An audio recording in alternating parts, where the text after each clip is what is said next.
శారీస్ ప్రతి 10,000 రూపాయల కొనుగోలుపై ఒక గోల్డ్ కాయిన్ ఉచితం. మేడం ఈ మధ్య ఒక మన దేశంలోనే ప్రముఖ మ్యూజిక్ డైరెక్టర్ ఏఆర్ రెహమాన్ ఒక వ్యాఖ్య చేశారు బీబీసీలో ఇంటర్వ్యూ ఇస్తూ. ఈ 8 సంవత్సరాలుగా పవర్ షిఫ్ట్ అయింది దేశంలో, దానివల్లనేమో నాకు అవకాశాలు తగ్గాయి, బహుశా దానికి నా మతం కూడా ఒక కారణం కావచ్చేమో అనే ఒక వ్యాఖ్య చేశారు. దాని మీద హిందూ అవునా? విహెచ్పి వాళ్ళు కానీ చాలామంది చాలా రకాలుగా స్పందించారు. సో మీరు వినలేదే నేను. అన్నారు ఆయన ఆ మాట. మ్మ్. సో దీన్ని మీరు ఎలా చూస్తారు ఒక హిందుత్వవాదిగా? ఆయన అలా అన్నారు అంటే అది చాలా దారుణం. ఎందుకంటే ఒక మ్యూజిక్ డైరెక్టర్గా ఏఆర్ రెహమాన్ పొందినన్ని అవకాశాలు, అవును, ఈవెన్ మన ఇది ఉంది కదా రామాయణ, ఇప్పుడు వస్తున్న రామాయణ దాంట్లో కూడా దాంట్లో ఆయనే కూడా మ్యూజిక్ మ్యూజిక్ డైరెక్టర్. డైరెక్టర్గా ఉన్నారు. ఎన్నో అద్భుతమైనటువంటి సినిమాలకు ఆయన మ్యూజిక్ డైరెక్టర్ వ్యవహరించారు. తర్వాత ఆయన దీనికి వందే మాత్రం వాటికి ఆస్కార్ అవార్డును పొందినటువంటి వాడు. భారతదేశం అని ఎంతో ఆదరించింది అవును. ఆయన. అసలు దేశకాలాలకు అతీతంగాను, కులాలకి మతాలకు అతీతంగా చూసే దేశం ఏదైనా ఉందంటే అది నా దేశమే. దాన్ని అర్థం చేసుకోకుండా అది ఒక ధర్మసత్రంలా ఉన్నది కదా అని ఎవడు పడతాడు అలా మాట్లాడితే ఎట్లా? నా ఉద్దేశంతో నేనేమనుకుంటున్నానంటే, ఈ ఈ మధ్య కాస్త ప్రజలలో ఒక చైతన్యం వస్తుంది. హిందూ దేశం పట్ల, హిందుస్థాన్ పట్ల ఒక చైతన్యం ప్రజలలో రగులుతోంది. దానికి ఎగనెస్ట్గా ఏదైనా చేయాలని ఎవరైనా అనిపించారేమో, చెప్పలేం కదా. వాళ్ళ అంటే- మేధావులు గొప్పవాళ్ళు కూడా చిన్న చిన్న ప్రలోభాలకు కూడా లొంగిపోయే రోజులు వచ్చాయి ఇవాళ. డబ్బుకు దాసోహం అయిపోయింది లోకం. అవును. ఆ నేపథ్యంలో ఏమైనా అన్నాడేమో అని కూడా నాకు డౌట్ వస్తుంది. లేకపోతే ఆయన పొందినంత లబ్ధి ఎవరు పొందారండి? అవును.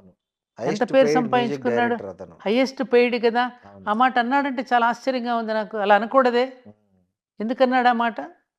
అదే అన్నారు మరి. దీని వెనక ఏదో ఉండుంటుందని నా ఉద్దేశం. అంటే ఏమై ఉంటుంది అనుకుంటున్నారు ఏదో మీరు? సంథింగ్ కుట్రండి. ఇప్పుడు మన దేశం మీద ఎన్ని రకాల కుట్రలు పన్నుతున్నారు శ్రీనివాస్ గారు, మీకు అంటే ఇప్పుడు తెలియదు ఏముంది? అవునవును సార్. అంటే ఏమండి ఇప్పుడు రెహమాన్‌కి ఎవరన్నా మన శత్రువులు ఆయన ఏమండి హ్మ్. నిజంగా మహమ్మదీయుడనే కనుక వాడిని తగ్గించారని అనుకుంటే, మన అబ్దుల్ కలాం గారి దేశానికి ప్రెసిడెంట్గా ఉండి అవును. మన దేశపు యొక్క ఖ్యాతిని మరింతగా మిసైల్స్. పెంచి, అవును. అవును. ఆయన ఎంత భారతదేశాన్ని గురించి, భారతదేశ ప్రజలను గురించి ఎంత పొగిడి ఎంత ఇచ్చేశారండి ఆయన. అవును. మహానుభావుడిని. అవును. అదిగో మా ఇంట్లో ఆయన విగ్రహం ఉంటుంది. అవును. మరి ఇవన్నీ తలుచుకుంటే మనం ఇది ఎవరు కొంతమంది చేసే కుట్ర కాదంటారా? ఎంతమంది ఏదో ఎంతమంది frustration గొప్ప లో ఉన్నారు. వాళ్ళని ఈ దేశం హక్కును చేర్చుకో. అదెంత ఎందుకంటే తస్లీమా నస్రీన్ హ్మ్. లజ్జ అనేటువంటి పుస్తకం రాస్తే అవునవునవును. ఆమెను బంగ్లాదేశ్ నుంచి బహిష్కరించారు. బహిష్కరిస్తే ఏ దేశం ఆశ్రయం ఇచ్చిందండి ఆవిడకి? ఇండియా. నా దేశం కదా ఆశ్రయం అవును. ఇచ్చింది. అవును. ఎంతమందిని నా దేశం కడుపులో పెట్టుకుందండి? మొన్నటికి మొన్న ఎన్ని ఆమె రకాల కుట్రలు పన్నినా, ఎన్ని రకాల దాడులు చేసినా, ఆ అమ్మవారు గనుక రాక్షసులను సంహరించి మళ్ళీ తన మెడలోనే వేసుకున్నట్టుగా, ఏమండి, అవును. మళ్ళీ వాళ్ళందరినీ స్వీకరించింది నా దేశం కాదా? అవును. ఎంత దారుణం అండి ఇది. కాబట్టి ఇటువంటి వాటిని తప్పకుండా నన్నడిగితే హిందువులు ప్రతిఘటించడం కాదు, మహమ్మదీయుల విషయాన్ని ప్రతిఘటించి అతను నోరు మూయించాలి. ఏమిట్రా ఇలా మాట్లాడుతున్నావు?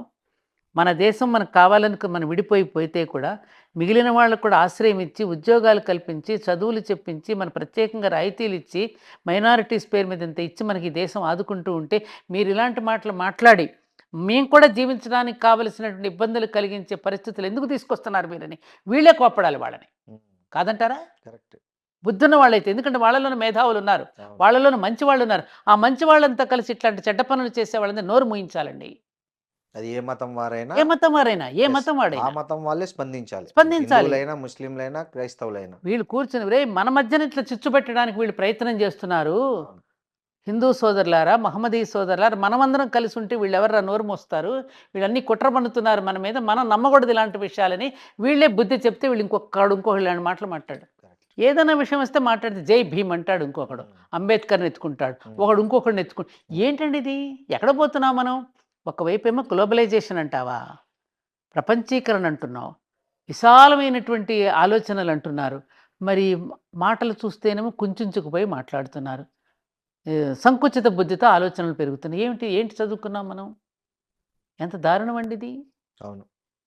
కాబట్టి ఏఆర్ రెహమాన్ కనుక మాట్లాడి ఉంటే అది చాలా తప్పుడు మాట మాట్లాడాడు. అతను వెనక్కి తీసుకోవాలి విషయం. అదే తప్పుగా అర్థం చేసుకున్నారు నా వ్యాఖ్యలు అని చెప్తున్నాడు తర్వాత. తర్వాత ఏమైనా మాట్లాడతారు, ముందు వదిలేస్తారు, తర్వాత తప్పుగా అర్థం చేసుకున్నారంటే అలా మాట్లాడి ఉంటే మాత్రం నేను వినలేదు కాబట్టి మీరు అంటున్నారని నేను చెప్తున్నా. వాస్తవం. అలా మాట్లాడి ఉంటే మాత్రం చాలా దారుణం. అతన్ని ఈ దేశం చాలా గౌరవించింది, అతని పాటల మ్యూజిక్ని అభిమానించింది, అతనికి చాలా కోట్లాను కోట్ల డబ్బులు రావడానికి ప్రజల డబ్బు కాదా? అవును. ఏమండి, ఒక యాక్టర్ సంపాదిస్తున్నాడు అంటే కొన్ని కోట్లాను రూపాయలు ఎవరి డబ్బు అండి అది? అభిమాన ప్రజలు రూపంలో- అభిమానించి టికెట్ కొనుక్కుంటే కదా వీళ్ళకి డబ్బులు వచ్చింది. అవును. ఆ ప్రజలకు రుణపడి లేరా వీళ్ళు? ఆ ప్రజలందరూ వీడు ముస్లిమా, వీడు హిందువా, వీడు క్రైస్తవుడా అని సినిమాలు చూస్తున్నారా? లేదు. జేసుదాస్ గారండి, నేను నిజంగా ఆయన ఎక్కడన్నా కనపడితే పాదాల మీద పడిపోదామని ఉంటుంది నాకు. అవును. జేసుదాస్ గారు ఎంత అభిమానిస్తున్నాం, ఎంత క్రిస్టియన్ గౌరవిస్తున్నాం, అయ్యుండి కూడా అయ్యప్ప ఎంత స్వామి చక్కని పాటలకు పాటలు ఆయన- పాడుతుంటే yes. ఎంత ఎందుకండి ఇలాంటి సంకుచితంతో ఆలోచిస్తున్నారు వీళ్ళు?